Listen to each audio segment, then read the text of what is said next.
Sa atong unang pagbasa,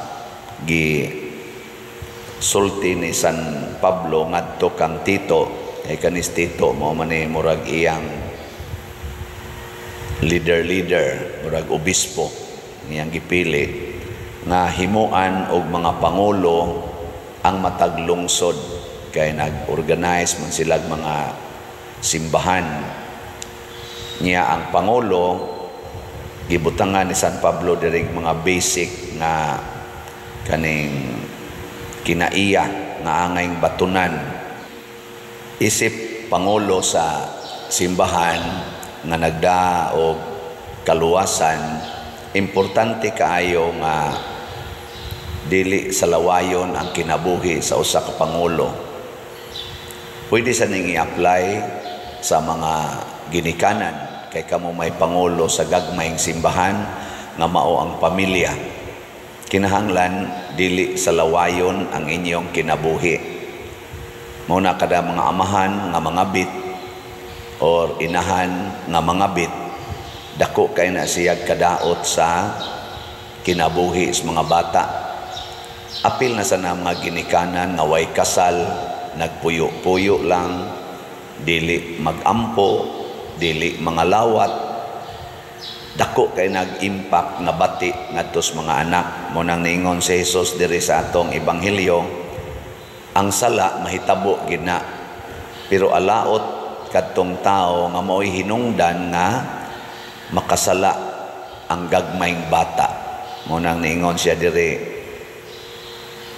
maayo pa kaniya nga hiktan ang iyang liog og usa ka dakong galingang bato og itambog siya ngadto sa dagat kaysa makaangin ining gagmayng bata sa pagpakasala. Gilingi ay mong tupad, ingnawa ka makaangin sa gagmayng bata. Tingnan ko no. Kana ding siging yaw-yaw, siging kasaba, sige pagyong balikas, panghapak, pangusi, panglatos, unsa may imong gitudlo sa mga bata ana nga kamaosan silang muyaw-yaw, mangusi, manghapak, mamalikas, manglatos. Mao man na siya god. Nya moingon dita, disiplinahon ang bata pader. Di na mao. Ang saktong disiplina sa bata mao ang dili nimo siya tagaan og negative mga yawanon nga mga kahimtang. Sa ato pa ang unang magdisiplina ang ginikanan, nga dili unta manggawas sa imong bakba ang mga yawanon nga butang, kay motakod man na ngadto sa imong anak. Ikaw say disiplina nya pinaagi anak kun ang imong anak makakuha og mga negative dito sa silingan, dito bas eskwelahan, kadungog sila nga mamalikas, nya wa sila kadungog diha sa inyong balay nga naay mamalikas, naay magsigig yaw-yaw. Moingon na sila ngadto, oy bad mana, mo ana sila kamao nang mo badlong, bad mana, labi na kadungog siya moingon atay ani na may daghang mga batan-on ngayon ana labi na magduwag computer kayata ani atay biya ani ana nya makadungog na ang imong anak nga wa gyud maanad, moingon din na siya ayaw ana bay kay bad mana. Pero mao sa na iyang nadunggan nimo na mo sabat sa na dito ni lingi ako sabi mong tupad ing na wa kayawa dia na wa kayawa. Aw na unsa may gipangsulting San Pablo aron malikayan to katong mga sala, niingon siya dire, kinahanglan nga ang pangulo dili sa lawayon usaray asawa ug ang iyang mga anak magtotoo, dili mapatuyangon ug dili masupilon. Nya moingon din siya dire, kinahanglan nga matinagdanon, dili magkusmod ang naong, matidagdanon siya, mahigugmaon sa maayo, mabuot, matarong, mabalaan ug mapinugnanon sa kaugalingon.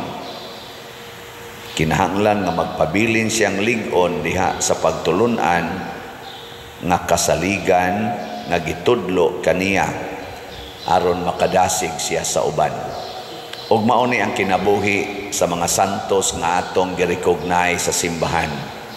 Daghan makay mga santos pero ga-recognize lang tagpipila. Mao na si San Martin of Tours or San Martin the Merciful nga obispo, na-convert man ni siya. Nahimo ni siyang military niya, ni-convert niya, nahimong pari. Pagkaedad niya og mga 71 or mga og 1916 ni si 316, pagka 371 nakuha ni siya, nahimong obispo. O gikan sa 371 AD hangtod sa 397, mga 26 years obispo siya. Daghan kay siya nahimong kausaban sa simbahan. Nagtukod siya mga kaning monasteryo, seminaries para sa training sa mga pari, o kung naay mag-away nga mga pari, bisan gani mga obispo, iya din ang adtuon niya, iya dayong i-reconcile. Hangtod Diyos katapusang kuan na gid niya moment ga-reconcile siya og usa ka mga pari o usa ka parokya nga ang mga pari nag-away. Iyang giadto ug didto siya namatay adtong maong parokya. Hantod Diyos katapusan sa iyang ginhawa, gituman niya ang pagkamaayong modelo nga alagad sa Ginoo. Ug para nako maunta niya ang puy-an sa ato mga ginikanang mga Katoliko. Magsigig rosaryo dias pamilya aron ang mga anak makakita nga naaning pag-ampo. Dako-dakoon ninyo inyong altar, anha mo diha mangluhod. Dili kay ang TV mo iporting dakua, ang laptop o ang computers mo idaghan kay digapalibot niya adto magyampungad ang mga anak. Okay ra man na tingali pero kinahanglan na agid mo dakong altar og mangluhod gyud mo haron magrosaryo. Naanas inyong balay. Kinsa naghimo ani ta sa ngamot. Congratulations. Pwede na mo mga matay. Bitaw. Pero kamo mo ang maghimo, sige gasto anang tibing dagko kay tanan nya inutang ra ba? Nadugang-dugang lang mo sa inyong problema. Nana, kami sa una, among altar, gamay kayo, kay gamay kay among balay, wa sa ikapalit sila sa mama o kanang mga nindot nga mga imahin, kadto ra yung mga naas kalendaryo, magipanggunting-gunting niya, anang panahon sa ang kalendaryo ba, ipapilit nga to, perti daghana among bongbong puno sa mga Maria, Lourdes, St. Joseph, pangguntingon man tapos tuig butangad to. Niya among altar katurag yung imahen nga gamay kayo nga lubo na sad ang naong sa Birhen Fatima. Pero kada gyud gabi magrosaryo gyud sila sa magpapa. Nakaton-katon sa aming mga anak, di gumikitag pari dito. Kahugan motungas bago ng pari. Panahon regis pista, Hulyo 28, among pista nga tos una. Niya, og mag-uwan, kusog ang uwan, awa na'y pari, kay dangog magkaayo niya, sapa pa, lisod. Pero kadtong ilang rosaryo, muadtog kapilya, kaupat sa usa ka semana, Merkulis, Huwebes, Bernes, ug Sabado, magrosaryo dito sa kapilya. Dadon sa aming mga anak, ako mo'y usa sa kusog kay mo kuyog.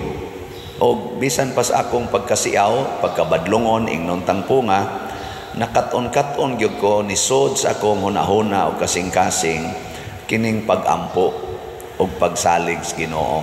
Mao na, gipuy-an ni nako. Hangtod karon, anya na, nagwali na. Di ba? Kusog na kay mangulikta. Di ba? maligya pagslat.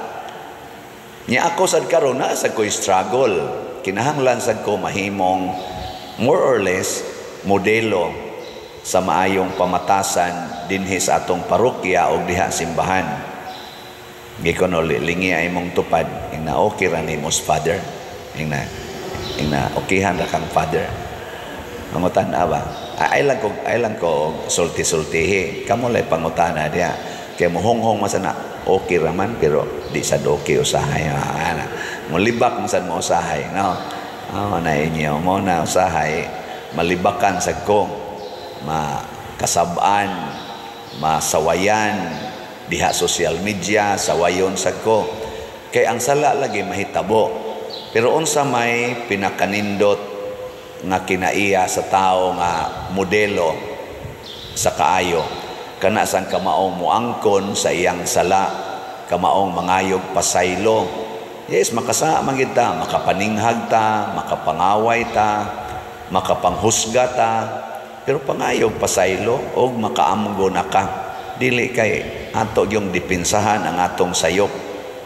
Muna, si Kristo, niingon siya nga, kung naa kay pagtuo, nga ingon kadako sa lisos mostasa, kay niingon mga apostoles, Lord, murag lisod mo na imong gisulti, dugangi ang among pagtuo, gisayonan ka na nga kung ang imong isig katao, makasa og kapila to, kapitos usa ka adlaw, pasaylo asag kapito. Na, kami ganis unam, makuan lami, kasalag sa kausay kaduha, latos dayon. Ana, maumsa na kita, labi nagkatulo na, ikaw katulo na ni hapak dayon. Katulora. Pero ang gustong Kristo, bisag kapito pa, balik-balikon, siging pasaylo. Unsa may gikinahanglan? Pagtuo. O unsa may pagtuo? Ang pagtuo nga, ang pulong sa Ginoo, mao gi atong balik-balikon pagsunod. O unsa may pulong sa Ginoo, matud pang San Pablo dire, nga ang tumong nganong ato ning buhaton, tungod kay na atay paglaom sa kinabuhi nga umaabot didto sa langit. Ang mensahe sa Ginoo iyang gipadayag aron ta maandam og madasig sa pag-adtog langit. Nilingyan sa imong tupad. Ina okay ra nimo moadto na kag langit ugma. Na okay ra nimo. Kita rabasan ng simbako ay onya na kanindot sa langit. Pag kanindot sa langit, unya mahadlok pa kitang moadtog langit. Nga naman, wa lagi pangandoy mao na diri sa atong tubag sa Salmo niingon ta Ginoo mao kini ang katawhan nga nangandoy sa pagtan-aw sa imong naong. Ay pagsigtan-aw ng imong naong, ayaw kawili anang naong sa imong tupad. Kay di na makalangit ang panganduya ang naong sa Ginoo. Nay panganduya nya kanus amang kakakita na sa atong paagi dinhi kung magsigi kag palit og slat. Ngano man inig palit nimo og slat, ang Ginoo mo pakita sa iyang naong nimo. Mao bitaw na ang tanan na malit og slat nato malipay gyud. Wa jud ko kabati nga naay ni palit og slat nga niingon ako pagpalit na kog slat pader naguol gyud kog maayo kay nakapalit kog slat. Wa tanan gyud nakapalit og slat lipay gyud. Nilingay mong tupad inakapila na ka nalipay. Nakapila na ka nalipay. Oh, naiuban mo lingon sa unsa may lipay wa day mo palit og slat. Mao na. So ang atong slat karon update lang gamay atong SBF DAG 43,307 na ang atong halin na apay 16,693 ka slots nga makalipay ninyo tag 500 pesos ra ni siya. Niya gusto mo lipay-lipay pag yung dako na ani 16 slot challenge nga tag 8,000. Nga niabot na sa 304 ang atong 16 slot challenge. Nya ang atong si TUMM para itukod natog mga balay karong sugod ron tingaling mga simanaha o sunod simana ba o karong bang simanaha makasugod ta, nahalina na tag 42,431 na apay 27,569 ka slots nga available nga makalipay ninyo. Tag 100 pesos ra gyud. Kanus agud ta malipay maayo nga 100 pesos kung imo ra gyud nang ipalit og slot. Pero ipalit na nimo og bugas, maglingo-lingo pa ka kay gamay na lang yung mapalit tag 60 ng kilo, tag 70 na. Pero ipalit og slot, di ba mudaghan na hasta ang imong kalipay. Yan nasa ni siya 61 slot challenge nga tag 6,100 per challenge.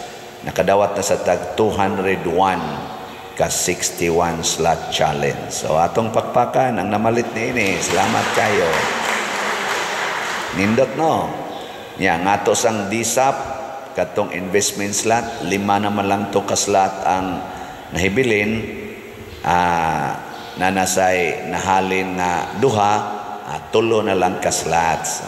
Kamong gusto yung malipay maayo, palit mo aning atong DSAP tag 500,000 per slot. Ana, nya na 25% interest per annum. 3 na lang ka slots ang available. Kining tanan atong gibuhat haron ang kwarta magamit nato sa pagpalambo sa atong katilingban.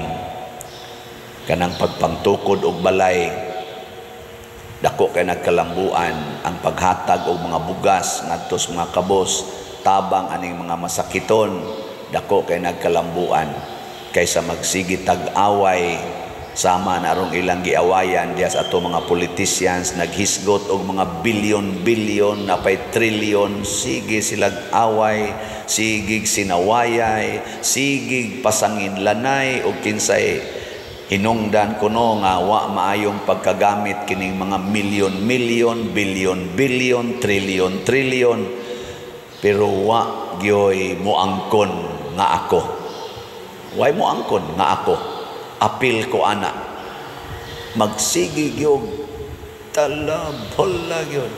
Mao na mahimot ang modelo sa kaayo basta kamautang mo angkon sa atong sala. Mo bitan na dinis misa kusog itang moingon akong sala, akong sala, akong dakong sala.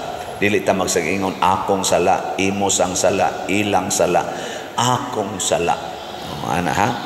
Sige, last na lang lingi sa imong tupad, practice. Ing na daghan baya kog sa, ing na daghan baya kog sala. Ana, pasaylo ako kay daghan kog sala. Ana, niya ang imo mo ng asawa imong gilingi, mo bitaw, may ni angkod kang buanga ka. Kana buangon sa nang asawa ha. Kung may mayo bitaw, may mo angkod ka. Otro mo sa na siyang sadaan god.